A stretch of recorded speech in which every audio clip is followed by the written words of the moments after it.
विषय चल रहा है व्यवहारिक ज्ञान। व्यवहार भानु ग्रंथ देव ऋषि दयानंद ने मानव मात्र के कल्याण के लिए हम सभी को दे रखा है। इसमें प्रश्न किया गया था, सब मनुष्यों को विद्वान व धर्मात्मा होने का संभव है व नहीं। अब इसमें आगे दृष्टांत से समझाते हैं अविद्वान की परिभाषा क्या है। अविद्वान के विषय में बता रहे हैं कि जैसे कोई अविद्वान राजा था, उसके राज्य में किसी ग्राम में कोई मूर्ख भिक्षुक ब्राह्मण था। उसकी स्त्री ने कहा कि आजकल भोजन भी नहीं मिलता, बहुत कष्ट है, तुम पहले दानाध्यक्ष के पास जाना। दानाध्यक्ष का अर्थ है राजा के कार्य व्यवहार में एक मंत्री होता था जो दान संबंधी व्यवहारों को देखता था। उसका नाम था दान अध्यक्ष। तो दानाध्यक्ष के पास जाना, वह अर्थात दानाध्यक्ष राजा के पास ले जाके कुछ जप अनुष्ठान लगवा देगा। यह बात उसकी स्त्री ने कही। भिक्षुक ब्राह्मण जो मूर्ख था उसकी स्त्री ने, उसने वैसा ही किया। किसने? ब्राह्मण ने वैसा ही किया। और जब दानाध्यक्ष के पास जाके अपना हाल कहा कि आप मेरी कुछ जीविका कर दीजिए, दानाध्यक्ष ने कहा मुझको क्या देगा? अर्थी अर्थात ब्राह्मण कहने लगा जो तुम कहो। दानाध्यक्ष ने कहा अर्धमर्ध स्वाहा। अर्थी महाराज मैं नहीं समझा, तुमने क्या कहा? दानाध्यक्ष जो तू आधा हमको दे और आधा तू ले तो तेरी जीविका लगा दे। स्वार्थी कहने लगा, स्वार्थी अर्थात ब्राह्मण ने कहा जैसी आपकी इच्छा हो वैसा करो। अच्छा चल राजा के पास। स्वार्थी ने कहा चलो। खुशामदियों से सभा भरी हुई थी, वहाँ दोनों पहुँचे। दान अध्यक्ष ने कहा कि यह गौ ब्राह्मण है, इसकी कुछ जीविका कर दीजिए, यह आपका जप अनुष्ठान किया करेगा। राजा ने कहा अच्छा जो आप कहें। दानाध्यक्ष ने कहा 10 रुपये मासिक होने चाहिए। राजा ने कहा बहुत अच्छा। फिर दानाध्यक्ष ने कहा 6 महीने का जोड़ कर दे दो। कोषाध्यक्ष ने कहा जो आज्ञा। जब स्वार्थी रुपए लेने गया तब कोषाध्यक्ष बोले मुझको क्या देगा? ब्राह्मण ने कहा आप भी 1-2 ले लीजिए। कोषाध्यक्ष ने कहा छी 10 से कम हम नहीं लेंगे, नहीं तो आज रुपए नहीं मिलेंगे, फिर आना।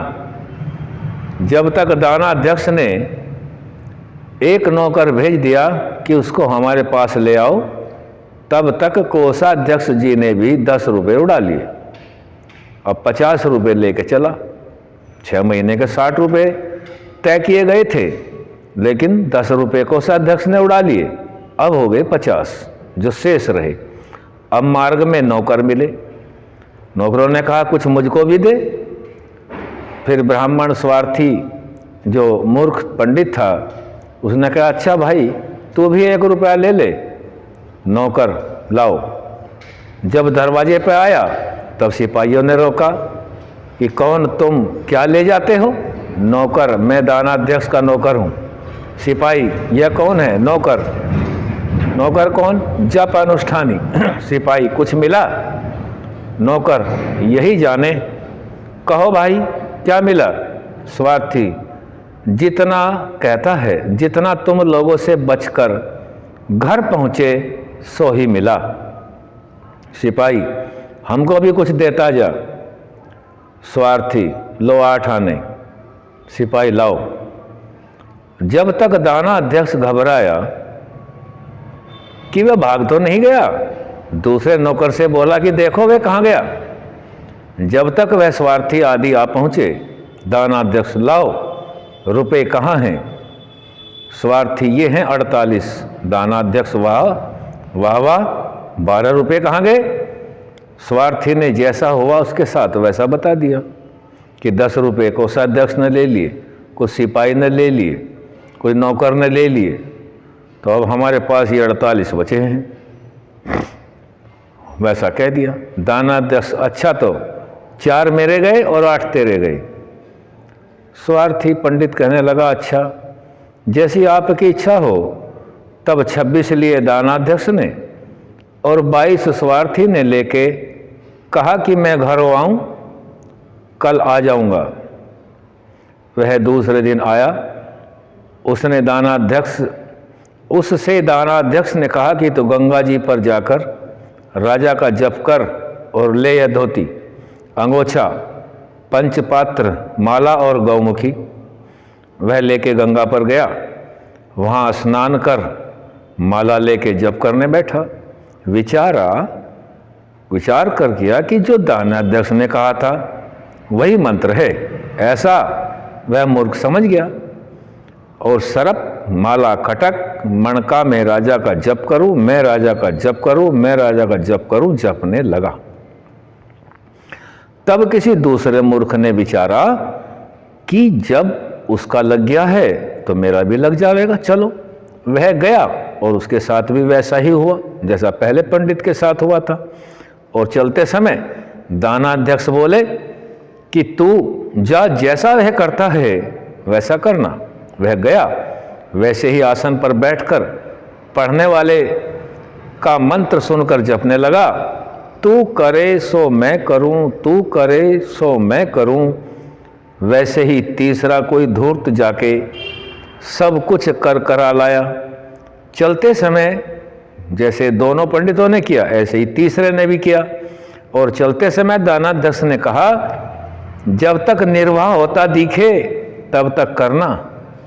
वह भी इसी अभिप्राय को मंत्र समझ के वहाँ जाकर जप करने को बैठ के जपने लगा कि ऐसा निभेगा कब तक, ऐसा निभेगा कब तक। वैसा ही चौथा मूर्ख भी इसी प्रकार से दानाध्यक्ष की आज्ञा से सिपाहियों को दे करके, नौकरों को दे करके, जो भी बंधा धन उसके मासिक सब देने के बाद प्रबंध करके गंगा पे जाने लगा।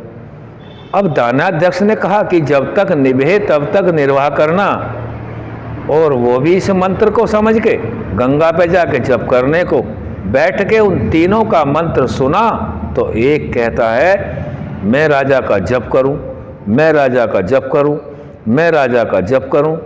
दूसरा कह रहा तू करे सो मैं करूं, तू करे सो मैं करूं। तीसरा कह रहा ऐसा निभेगा कब तक, ऐसा निभेगा कब तक, ऐसा निभेगा कब तक।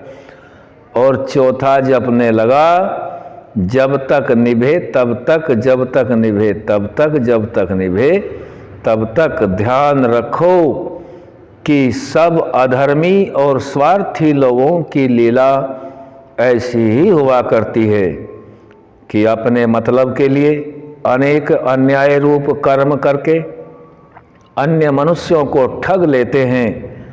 अभाग्य है ऐसे मनुष्यों का कि जिनके आत्मा अविद्या और अधर्मांधकार में गिर के कदापि सुख को प्राप्त नहीं होते।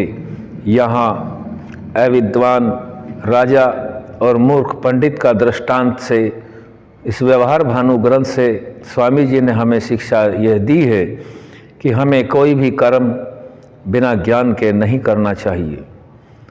प्रत्येक कर्म की जो व्यक्ति जिम्मेवार है उसकी जांच पड़ताल स्वयं करनी चाहिए या अपने विश्वसनीय गुप्तचरों से करानी चाहिए। यह कार्य तब होता है जब खुद का स्वामी समझदार हो, विवेकवान हो। इसलिए विवेकी बनना आवश्यक है और यह ग्रंथ हमें स्वयं का निर्णय लेने के लिए, विवेकमान बनने के लिए प्रेरित करता है। आज यहीं तक, आगे फिर रखेंगे। ओम शांति।